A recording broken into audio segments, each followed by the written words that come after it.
right පුතේ බලන්න ප්‍රශ්න අංක 4 sin theta සමානයි 13න් 5 නම් cos theta tan theta සොයන්න. මේ ත්‍රිකෝණමිතිය පාඩමේ සුපිරි ගැටලුවක්. මේ බලන්න පුතේ ගාන අපි හදනවා. ඔයා මුලින්ම කරන්න ළමයි ඍජුකෝණී ත්‍රිකෝණයක් ඇඳ ගන්න එක. මුලින් පුතේ ගන්න ඍජුකෝණී ත්‍රිකෝණයක් ඇඳ ගන්න එක. දැන් අපි ගන්නවා මෙන්න මේ කෝණය theta. theta. අපි ඍජුකෝණී ත්‍රිකෝණයක යම් කෝණයක් සැලකුවොත් අපි කියනවා යාට ඉස්සරහින් ඉන්න පාදයට සම්මුඛ පාදය. සම්මුඛ පාදය.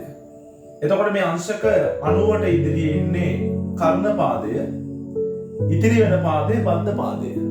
අපි සලකන කෝණයට ඉස්සරහින් ඉන්න සම්මුඛ පාදය. අංශක 90ට ඉදිරියෙන් ඉන්නේ කර්ණ පාදය. ඉතිරි වෙන්නේ බද්ධ පාදය. හරි? පුතේ ත්‍රිකෝණමිතික අනුපාත තියෙනවා. අපි බලන්න. අපි දන්නවා sin කියන්නේ සක සම්මුඛ පාදයේ බෙදීම කර්ණ පාදය. cos කියන්නේ බක බද්ධ පාදයේ බෙදීම කර්ණ පාදය. පුතේ tan කියන්නේ සබ සම්මුඛ පාදයේ බෙදීම බද්ධ පාදය. මෙන්න මේ ගැන අදහසක් ඔළුවේ තියෙන්න ඕනේ. අපි මේක පාඩම් කරගන්නවා. සක sin බක cos සබ tan. සක sin බක cos සබ tan පාඩම් කරගන්න. හරි?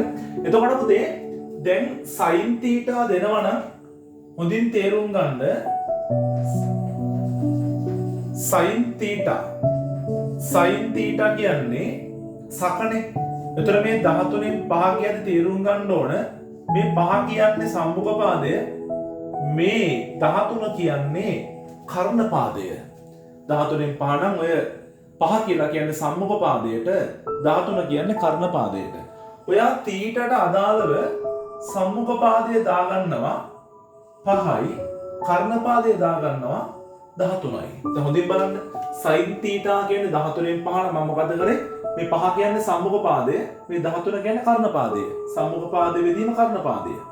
එහෙනම් thetaගේ සම්මුඛ පාදය 5යි, ඔන්න කර්ණ පාදය 13යි. මට දැන් cos අනුපාතයයි tan අනුපාතයයි ලියද්දී පුතේ අවශ්‍ය වෙනව කවුද? බද්ධ පාදය. මම තාම බද්ධ පාදය දන්නේ නැහැ. එහෙනම් අපිට බද්ධ පාදය හොයාගන්න පුළුවන් පයිතගොරස් ප්‍රමේය පාවිච්චි කරලා. අපි දන්නවා ඍජුකෝණී ත්‍රිකෝණයක පාද දෙක දිග දන්නවා නම් ඉතිරි පාදය හොයන්න පුළුවන් පයිතගොරස් ප්‍රමේය. මම දැන් මුලින්ම දාගන්න මෙතන ඉංග්‍රීසියෙන් උනම් x right. අපි දැන් ඔන්න x හොයන්න යන්නේ. පයිතගොරස් ප්‍රමේය භාවිතය කොහොමද එන්නේ? අංශක 90ට ඉදිරියේ ඉන්න කර්ණය. එහෙනම් අපි මුලින්ම කරන්නේ කර්ණයේ වර්ගය ලියලා කර්ණයේ වර්ගය සමාන කරනවා ඉතිරි දෙන්නගේ වර්ගයන්ගේ අයික්කයට. ඒ ඉතිරි දෙන්න කියන්නේ x පාදයයි මේ 5 කියන පාදයයි. එහෙනම් 13 වර්ගය සමානයි x වර්ගය එකතු කිරීම 5 වර්ගය. අපි ඊට ඉක්මනින් උත්තරය ගමු. මේකට හේතුව පයිතගොරස් ප්‍රමේය. අනිවාර්යයෙන් එක ලියන්න. 13 වර්ගය 13 ගුණක් 13 169යි. 5 වර්ගය 5 5 25යි. මම දැන් පුතේ x හොයන්න 25 ගන්නවා මමට. ධන 25 මමට ගියා ඍණ 25යි. x ගේ වර්ගය සමානයි 169 25ක් අඩු කරන 144යි.